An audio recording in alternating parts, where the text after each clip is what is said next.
vous êtes les mieux informés.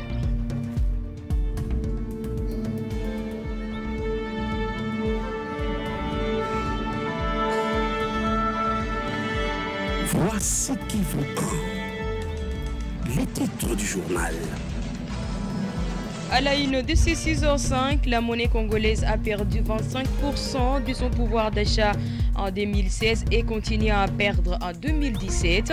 Le gouverneur de la Banque centrale a expliqué à Beni hier qu'il y a en RDC une forte demande de produits de base et le poids des importations commence à se faire trop sentir dans l'économie pendant que les devises entrent trop peu, obligeant la Banque centrale à intervenir sur les marchés d'échange. Deogracias Mutombo Mwananyimbo propose une nouvelle approche qui va permettre d'arrêter la dégringolade du franc congolais et la détérioration du pouvoir d'achat de la population.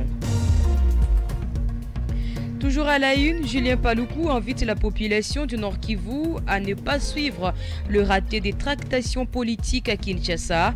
Il a dit hier mercredi à Beni où il est allé accueillir les ministres nationaux des Finances et les gouverneurs de la Banque centrale qui ont eu des séances de travail avec les opérateurs économiques du nord de la province Nord Kivu qui ont eu des préoccupations dans leur secteur qui vont au-delà des compétences du gouvernement provincial. Autre titre, l'Assemblée provinciale, après près de 5 mois d'interdiction des siéger, les députés provinciaux du Nord Kivu vont reprendre les chemins de l'hémicycle de la BDGL aujourd'hui jeudi 30 mars 2017. Certains d'entre eux disent avoir fumé le calumet de la paix avec leur bureau. Rappelons que c'est suite à la tentative de faire tomber le président Jules Akizumwami, qui est l'ancien vice-premier ministre et ministre de l'Intérieur Évariste Bouchab, avait fait fermer l'Assemblée provinciale du Nord Kivu le lundi 7 novembre 2016. Kivu 1, la radio à regarder, la télévision à écouter. Le journal des 6h05 avec Zanem Netizaidi. Zanem, bienvenue, bonjour. Bonjour Gisèle Kaimbani Katungu, bonjour à tous. Julien Paluku est à Beni avec le ministre national des Finances et le gouverneur de la Banque centrale. Une rencontre au sommet avec les opérateurs économiques du nord de la province qui, dit-il, lui soumettent des questions qui vont au-delà de ses compétences comme gouverneur. Le gouverneur des provinces a profité de cette rencontre économique pour demander à la population du territoire de Beni de se faire enrôler massivement car avec 85% d'électeurs attendus, le territoire de Beni risque de perdre un ou des sièges. Pour sa troisième mission, Julien Paluku a annoncé les débuts de la construction du marché de Beni et les projets de construction du centre de santé de Baou. Répondant à la question d'actualité de l'heure sur les tensions après l'échec du dialogue de la Senko, le gouverneur du Nord Kivu invite la population au calme et dit espérer que les Congolais pourront déplacer des montagnes, indiquant même que pour le Nord Kivu, le souci principal c'est le développement, la sécurité, non être à la traîne de politique qui ne cherche qu'à se positionner. Proposons de l'écouter à son arrivée hier Martin à Beni, interrogé par notre confrère Martial Papi Moukeba des radios Okapi Beni. Moi, je pense que nous avons l'expérience des guerres, des troubles dans notre province. Lorsqu'il y a eu des négociations qui se passent à Kinshasa, vous avez suivi le président de la République qui a réussi les évêques. Il a dit que les quelques points qui restent constituent les 2%, parce que les 98% ont été atteints. Et moi, je crois effectivement que là où les hommes se réunissent, ils trouvent toujours des solutions. Je sais que demain après demain, les Congolais savent toujours déplacer les montagnes, même quand c'est difficile, et ils le feront. Et la population du Nord Kivu, de Beni, de Rutshuru, de Nyiragongo, de Lubero, de Butembo, de Massissi, doit rester calme, observer ce que les acteurs politiques vont faire. Parce que de toutes les façons, nous ici, nous ne devons pas être à la traîne des acteurs politiques qui, en fait, in fine, sont à la recherche des positionnements, alors que lorsque vous voyez les fonds, on ne parle pas des questions vitales de la population. Donc il ne faudrait pas que la population soit distraite des arrangements que les gens sont en train de faire entre eux là-bas, alors que les questions principales autour desquelles on doit s'atteler aujourd'hui, c'est l'insécurité à Beni, comment totalement l'éradiquer, c'est le problème des routes Goma-Beni, comment réhabiliter, c'est le problème réel qui se pose dans notre province particulièrement. Voilà qui devait nous intéresser, nous les enfants du Nord Kivu. Les tractations, ça se passe dans tous les pays du monde. Laissons les acteurs politiques faire ce qu'ils peuvent faire et nous allons nous accrocher aux conclusions qui sortent. C'était là Julien Paluku à son arrivée hier matin à Beni. Voici les dossiers de ce journal. Deogracias Mutombo Mwananyembo, gouverneur de la Banque centrale du Congo, a donné une leçon de macroéconomie et les réseaux de la dégringolade du franc congolais hier mercredi à Beni. Il dit avoir une nouvelle stratégie pour maîtriser la croissance car en 2014, le taux de croissance était de 9,5%. Mais basé sur un modèle économique seulement d'extraction minière et d'exportation pétrolière à l'état brut et pour répondre à une demande extérieure, ce qui doit changer. Les explications avec Maglore Paluku. Deogracias Mutombo Mwananyembo a expliqué en effet que suite à la crise que connaissent les pays de l'Occident et la Chine en particulier, la demande en RDC s'est affaissée et la production de notre pays a ainsi été détruite, mise en réserve ou carrément fermée.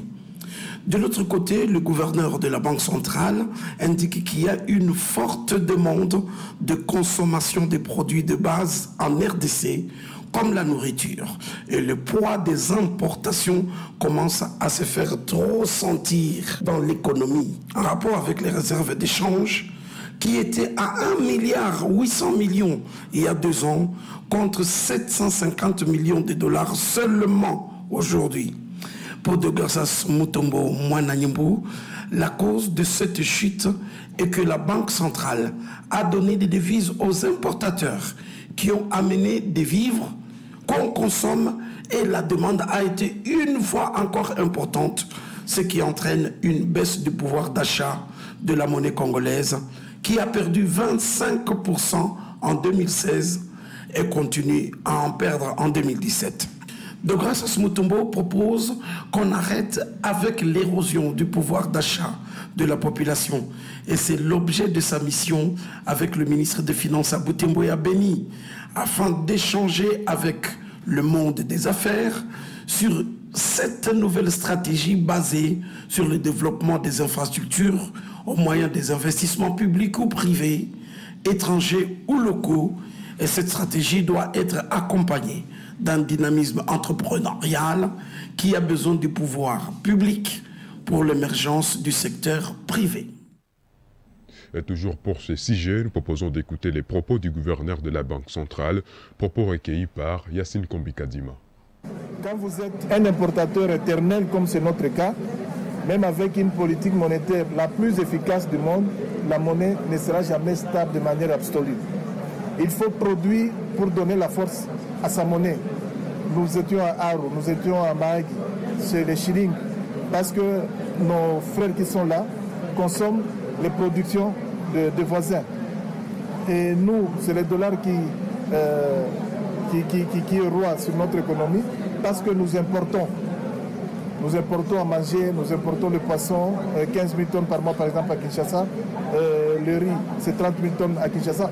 Donc, on a une très forte demande. Comme je disais, pour maîtriser la croissance, il faut maîtriser et la production et sa demande. Or, notre demande à nous est orientée sur la production extérieure. Donc, notre demande de consommation de produits de base stimule les capacités productives des autres pays occidentaux, les Thaïlandais qui nous donnent du riz, et nous créons de l'emploi pour les jeunes de ces pays. Et nos jeunes à nous n'ont pas de l'emploi. Et quand vous êtes importateur, vous êtes esclave de celui qui vous fournit. Parce que vous vous approvisiez en lui donnant vos devises. Et il peut augmenter le prix pour vous prendre rapidement vos devises et vous appauvrir davantage. C'est pourquoi l'approche qui a été conseillée par le chef de l'État est de stimuler la production intérieure, donc la production de petites et moyennes entreprises agricoles et industrielles. Que peut-on offrir de plus précieux à nos enfants? Un modèle d'adulte épris d'épée. C'est aussi le vœu de Monseigneur Melchisedek Paluku Sikuli, évêque du diocèse de Butembo, Beni. La paix, c'est un don de Dieu confié à l'homme. Donc l'homme doit accueillir ce don, le fructifier, se l'approprier et le faire sien pour l'autre. Le bien que vous voulez pour vous-même, il faut l'accomplir pour autrui. Ne faites pas à l'autre ce que vous ne voulez pas qu'on fasse pour vous. C'est du cœur de chaque homme. S'il a à lui et ressent à lui cette inspiration à la paix, il comprendra que c'est ça qu'il faut qu'il fasse pour l'autre, pour qu'il y ait la paix. Maintenant, je ne pense pas qu'il y ait personne qui veut la mort pour lui-même, pour la vouloir pour un autre, par exemple. Ce message vous est offert par l'Union nationale de la presse du Congo, section du Nord Kivu, l'UNPC pour la liberté d'expression, la cohabitation pacifique et la paix.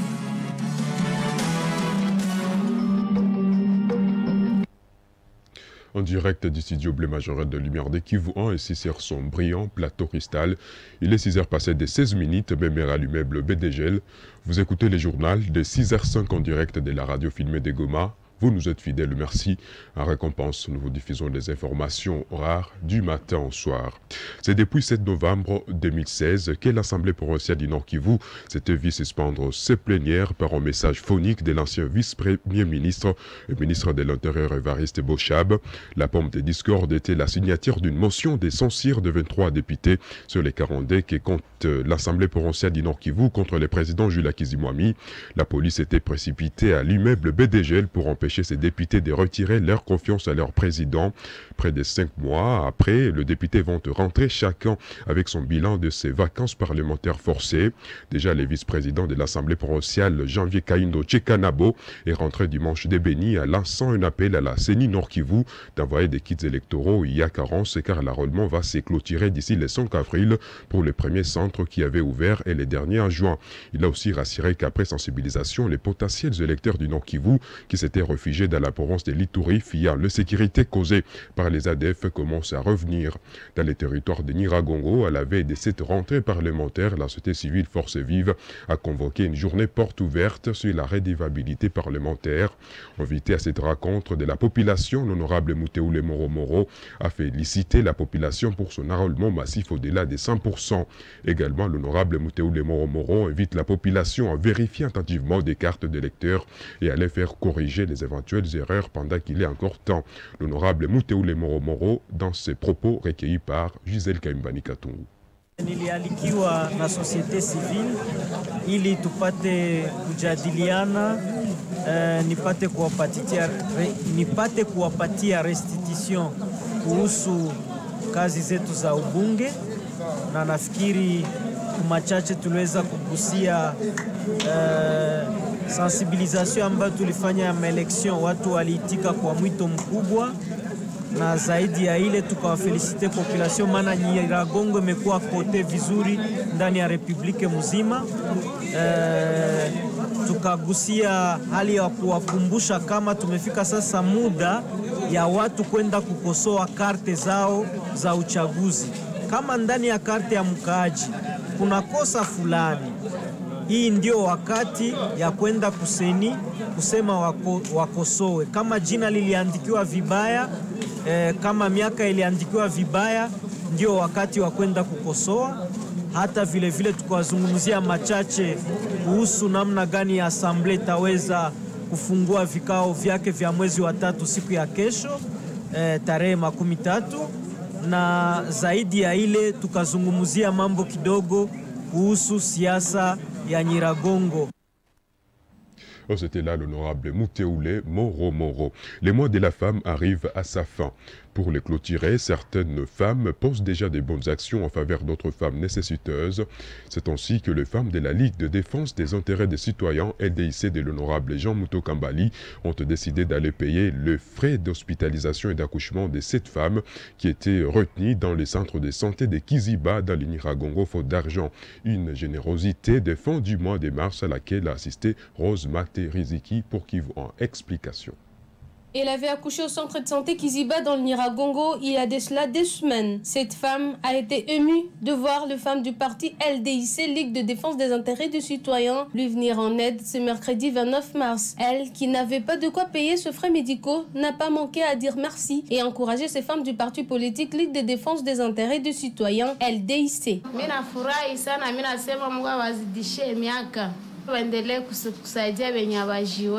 Elle n'était pas la seule bénéficiaire, 6 autres femmes qui ont aussi passé plusieurs jours après leur accouchement dans ce centre de santé, faute de moyens, ont été également acquittées de leurs frais de maternité. C'est le tout premier acte de charité qui vient d'être posé dans ce centre de santé, a affirmé l'infirmière responsable.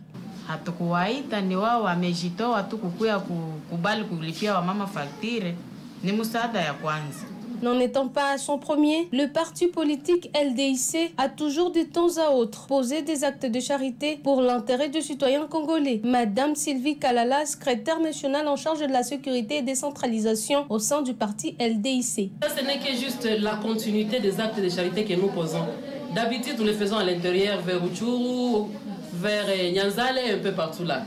Mais on s'est dit, nous laissons les vulnérables dans la ville pour aller les chercher à l'intérieur. Donc nous commençons d'abord par la ville. Nous allons continuer, ce n'est pas seulement la première fois. Ils auront l'habitude de nous voir. En tout cas, nous sommes là au nom du président national du parti, l'honorable Jalik Mutokambali. Signalant que cette activité du parti LDIC est dans le cadre de clôturer le mois de la femme en toute bonté.